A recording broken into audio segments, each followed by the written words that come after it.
This is episode 517 on the 6th of May 2022. AEW's Double or Nothing pay per view, which is scheduled 2 weeks from today, has very interesting matchups. But the only matchup that is confirmed and that I will converse for today is the AEW World Men's Championship, that is between Hangman Adam Page and CM Punk. Now, CM Punk, who left his previous company in WWE and then, as one would say, returned to active wrestling, that is making his mark in this particular brand, he's already become a popular face. The fact that, irrespective of which arena or which promotional wrestling the crowd is a part of, they always chant CM Punk. And what makes an individual leave a particular organization? It doesn't matter what your profession is, it doesn't matter whether it's 1920 or 2020, individuals always have reasons to leave a particular organization unless you have your own organization. Though sadly, when you have your own organization or something similar to this, it really doesn't get counted in the official data, which I really don't care about. So why does an individual leave their organization? When it's concerned with professional wrestling or combat sports, is usually creative differences with the management, that the management is not able to present the particular wrestler in a way which will make the wrestler comfortable when they are competing for matches, or they're not getting opportunities as far as world championship matches are concerned. Well, it doesn't matter because CM Punk is now a part of AEW, and after a year and a half, he gets an opportunity to compete for the AEW World Championship. It will be a very interesting match because it pits an individual against another individual who sees that individual as a role model. As I said a couple of episodes ago, things like role model do not exist. No one is anybody's role model. No one wants to be anybody's role model, because the negative impact of role model is that if we see our role model do something which is on a larger scale, on a macrocosm, wrong, that is, they do something which is considered wrong or unethical, we try to emulate that, and when that happens, we say that how toxic the effect of an individual is. So why be a role model in the first place? Now this match is interesting because Adam Page has managed to defend his championship successfully against the like of Daniel Bryan twice in a 60-minute match, against Adam Cole twice in a 60-minute Texas death match. CM Punk might be a different individual to face altogether. CM Punk, who had his rivalries with MJF, that is Martin Jacob Friedman, who saw the other as a role model and someone whom he looked up to when he was young. I find all these stories to be ridiculous, but it's well embellished in such an environment. Well, they had their strange rivalry with a dog chain match and a Texas death match and all kinds of interferences happening, which is baffling to say the least. But now that part of the championship or that part of the rivalry is over. This is a new rivalry. These two have never met before. The promotions haven't come as yet. They have spoken for their respective rivals, but they haven't spoken with each other face to face. Talking about championship, everyone sees the Rock Cena World Championship match which happened around 10 years ago as once in a lifetime match, the greatest of all times. Well, I do not agree with that. I talk about that on a later date, but I do not agree with that, which means when we keep saying Cena, Rock, or CM Punk, or we keep getting the names of wrestlers who spent enough time in this business and they were part of a certain era. Maybe say 20 years ago, they were young and they were the youth, and there's a loud pop every time the likes of Christian or Edge or even the likes of Sting come to the arena. It's basically trying to not give importance to the current generation. There's some kind of, as I've said before, there's some kind of obsession with the 80s, 90s, 2000s, the competition of the 80s, 90s, 2000, or the environment of the 80s, 90s, 2000, or 70s, if we can include before that, as if there's something, as if there's a romantic feeling about those eras. There was nothing romantic about it. There was nothing special about it. There was no difference. For me, sport has not changed much if we keep the technical part out, if we keep all the spotlight and the use of HD cameras and good quality microphones out, sport has remained the same, which means tennis, badminton, or any other sport, the basic premise is to win. And that's what CM Punk will have on his mind. He has previous world championships in his kitty, but that's the difference. If you look at how the commentators of both these companies go about, they must be having a clause or some kind of unwritten rule that if we are part of one company as commentators, we will not talk about the other company, which means when you don't talk about it, you see it as a rival, or you say that if I talk about that company, that particular company will get more airtime. Well, that is subjective, but I see this as a very interesting match. Adam Page has had a hold over his opponent so far, from Daniel Bryan to Kenny Omega to even the likes of Adam Cole. What kind of challenge can CM Punk provide in this particular situation? That remains to be seen. Of course, the age difference may come into play, but in professional wrestling, age difference is just a number and is something that one really doesn't talk about. So this world championship, this particular thing will be a very interesting match.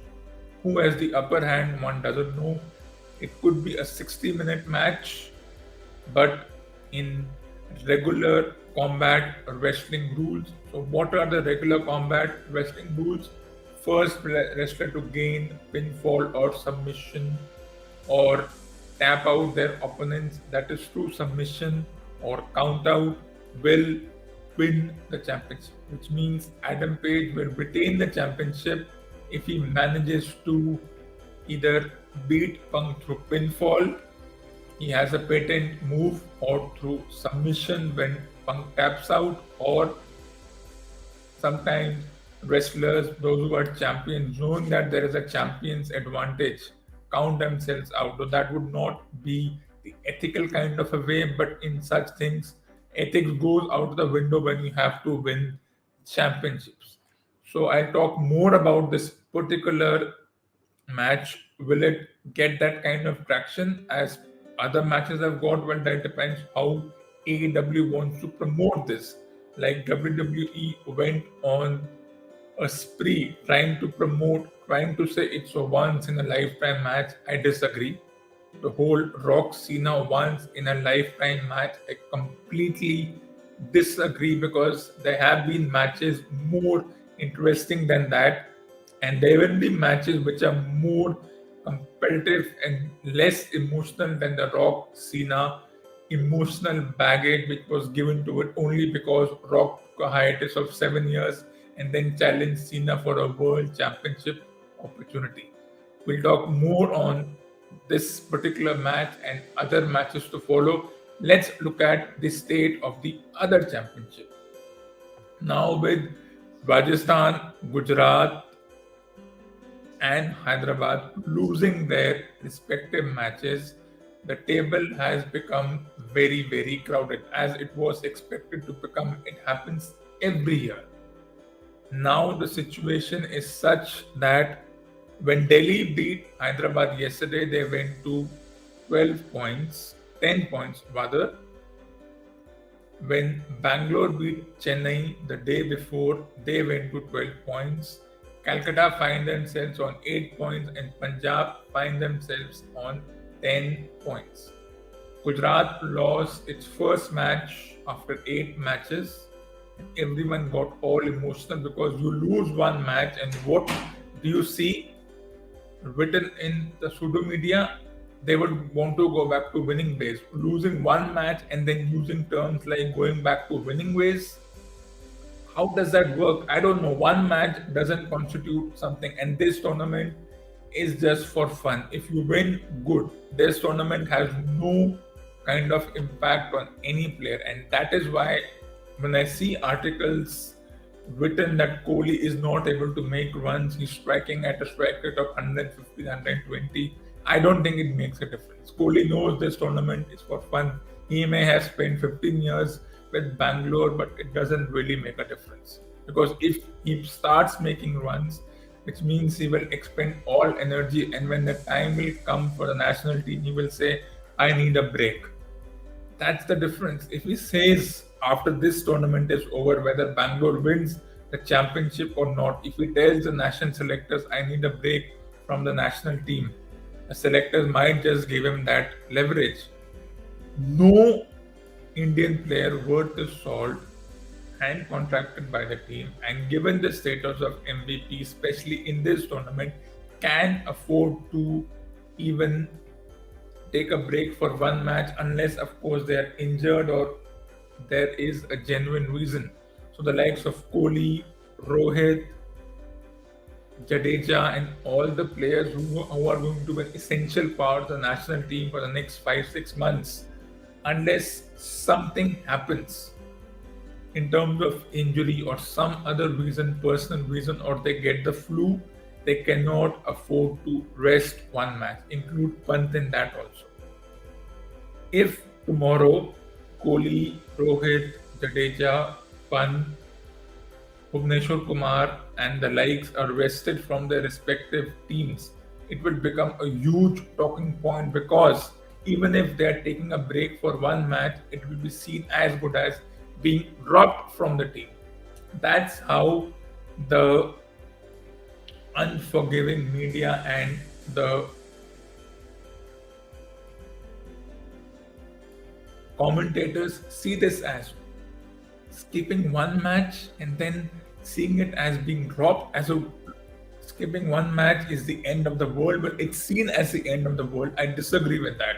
So even if Kohli tells his Bangalore team management, I won't take a break, they will say, sorry, you cannot. We have paid millions of dollars for you for the past 15 years. We have been paying for you. We have put you as a spoiled brat, as the MVP, as the guy who's been retained or been given a contract every time. We cannot afford to see you rested because the moment you rest, you will lose what one calls viewership. So that's one thing. But if he tells the national selectors, that is a national team, I want a break, they will give it to him because they know they have backups. But in such tournaments, there are no backups. That's why even a Dhoni, despite being 40 and a half and he has nothing to lose, if his team loses, doesn't matter. If tomorrow, next year, his team doesn't give him a contract, it doesn't make a difference to him. The whole captaincy mind games is nothing more than a gimmick. I wouldn't be surprised if tomorrow Dhoni tells the team management, I'll take a day off. But he cannot. He is once again the captain. He gave up his captaincy because he wanted a smooth transition. He gave it to the right person. Of course, Jadeja's captaincy or his team did not work out at Chennai lost 5-6 games in a row. So those plans did not work out, but it doesn't mean that Jadeja cannot be a captain. It doesn't matter if you haven't captained before at any level, whether it's junior or sub junior or whatever level. These things really don't matter. No one is a born leader. No one starts with experience as a captain. You may start at a regional level. But if that's the case, then we can keep debating on it. So, how does the table stack up? Tonight's match between Bombay and Gujarat is an opportunity for Bombay to upset the table, which will allow the likes of Lucknow and Rajasthan and Hyderabad and Bangalore and Delhi to push themselves up the table and rattle the entire thing, because Chennai has nothing to lose. Even if they are not qualifying for the semi-final, it's not the end of the world. Next year, maybe there'll be a new guy, new captain. Who could be that guy? I don't know. Of course, this captaincy thing is something which should not be even in the discussion, but it's there. One cannot help it. So this is how it stands. But of course, Gujarat has done well. But how do you stop teams like Gujarat? Ask them to bat first, or they bat first on their own. We saw what happened. They were not able to accelerate. This is a tournament for fun. Everyone is having fun. The same Liam Livingston who hit 30 of 10 balls may not even hit 5 of 10 balls when he's part of the national team. Livingston may or may not be selected by the national team when the opportunity arises. What kind of a relation will he have with the national team? One doesn't know. And the most ridiculous thing, or as I would say, ridiculous thing was when Warner made 92 runs for Delhi, and everyone, pseudo media, pseudo experts, started putting it as a revenge match, a grudge match. Everyone started doing that. And I don't know what grudge was that. Okay, he was fired from the Hyderabad team for whatever reasons. He did not have a cordial relationship with the management. Well, it happens sometimes. And he was recruited by Delhi, so that settles things. But to say that it's a grudge match because he did not leave on good terms, which player does that? You move on. Warner's first team was Delhi. Then he went to Hyderabad. Then he was recruited by Delhi again. So I don't see this whole grudge thing as something which is worth talking about. It's just a rumor. These conversations happen because of lack of coherent content. When newspapers, pseudo media, pseudo experts are forced to say things like it's a grudge match for this player because he did not part on good terms with his former team, even that's something which has no substance. Did he leave on his own, or were there issues within the team? We don't know. But to say these things shows the lack of content, and I think Indian newspapers, especially the sports column, needs fresh faces, because they quote interviews of players and say that as quoted by the player in a post-match interview. Who has time to say all this? Why do you need to say as quoted by the player in a post-match interview? Who cares about it? Means they're looking for content. They don't have content. When they go to websites and when they look for conversation between players, when they go to websites and look at their discussion platform, it shows there's nothing left to talk about. It shows that the sports section of the Indian media has lost its credibility. And that's the most ridiculous and the most arrogant thing that can happen. But moving on from this championship, the World Championship, which is 5 months away, what would be the team? Well, we don't know who would be the 20, 21 lucky players who would make it to the team. What would be the selectors' criteria? Is it just the reputation? Is it the performance in this tournament? Is it the performance in the 5-day tournament and the other 20-over tournament, which for me has no meaning? How will the selector decide The group of selectors whom themselves were never a regular part of the team, who themselves were always on the fringes. Will they pick up fringe players? One doesn't know. What defines fringe? I leave it for you to decide. But if I have to create a pool of players who should be a part of the team. I don't know which 21 lucky people will go, who will miss out. That depends on the selectors and the team management, what they have in mind. But I have a group of players, at least 25, 30 players who should be considered. And if I was a selector, I would have a team of 40 ready, out of which I would take a team of 20. And if something happened to the team of 20, I would have a team of 20 ready to go, even if I meant a whole new lot. So my openers would include Rahul, Rohit, Shaw, Gill, Gaikwad, Padikal, and Mayank. Not everyone will agree with this, but I think these are the best openers, whether it's 50 overs, 20 overs, even test matches. These are the top openers in this particular tournament and going forward. So, what would be numbers 3 to 5 be like? Well, number 3 would be Kohli's domain as long as he's part of the team. Even if for at the domestic level, at this tournament's level, Surya Kumar Yadav can come at number 3. But if they send Surya Kumar Yadav at number 3 at the national team level, it will create an unnecessary furrow. I don't think it makes a difference if Kohli comes at 3 or 4. But you can even put Kohli in the opening section. You can't do that. I wouldn't mind if Rohit and Kohli open. That allows more players to be part of the team. But let's not go there because that's not going to happen. So Kohli, Suryakumar Yadav, Shreyas Iyer, Manish Pandey, and Nitish Rana, along with Deepak Hooda, are my so-called middle order, and it will never be a middle order model. So at this time, I still miss the likes of Suresh Raina, who I think should have been given a much better farewell or much more respect than what he got. I think the way he was treated was worse than you treat a rival or an adversary. Worst players than Suresh Raina have got more opportunities. So I think the way Raina was shunted out of the team after the 2015 World Cup, he was never in their plans because he got to 30 and he got old. Well, that's ridiculous, and that is something which is dumb at the same time.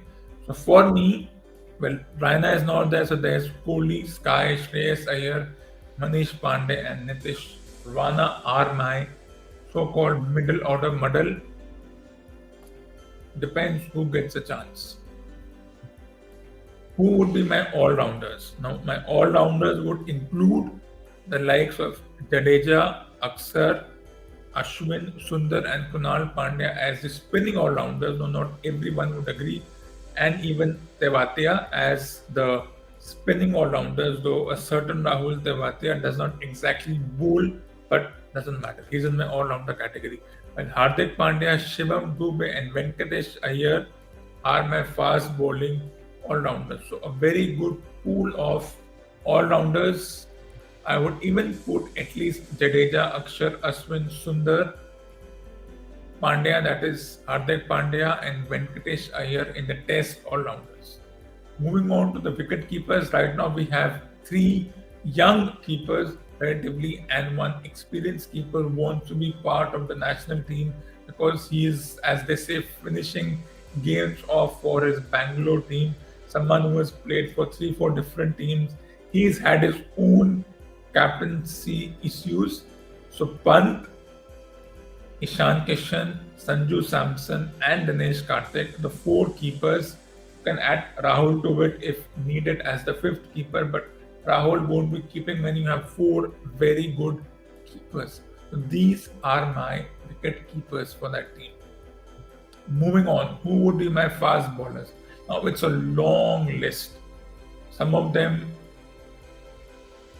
we may think that the likes of Shami, Umesh are no longer your 50 over and 20 over bowlers. I don't think it makes a difference. Red ball, white ball, There are no different plans. You have to bowl in a manner that you deceive the batter and you get the batter out.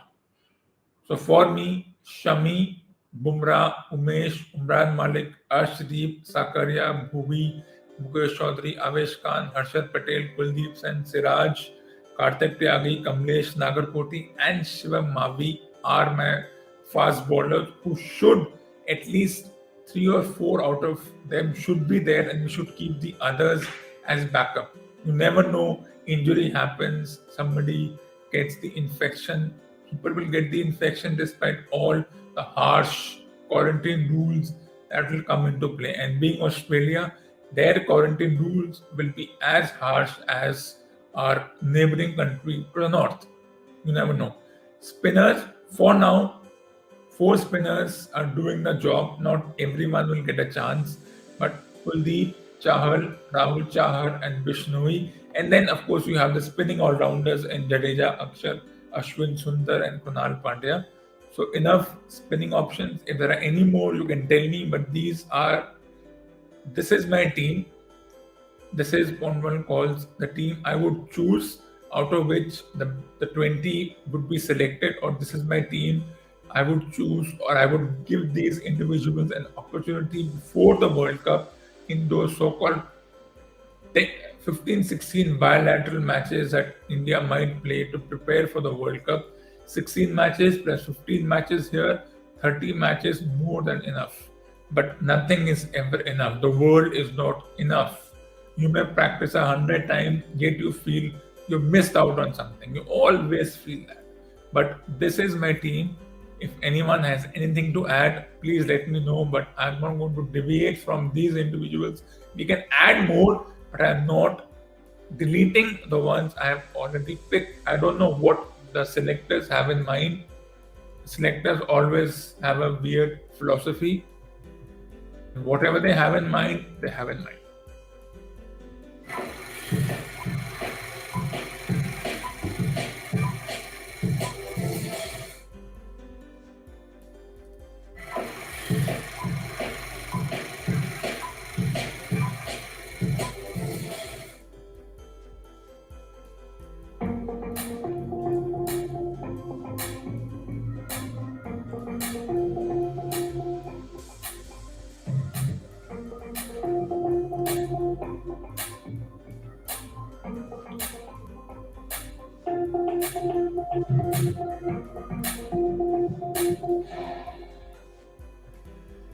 So this ends episode number 517 on the 6th of May 2022. I will be back with episode number 518 on the 9th of May 2022.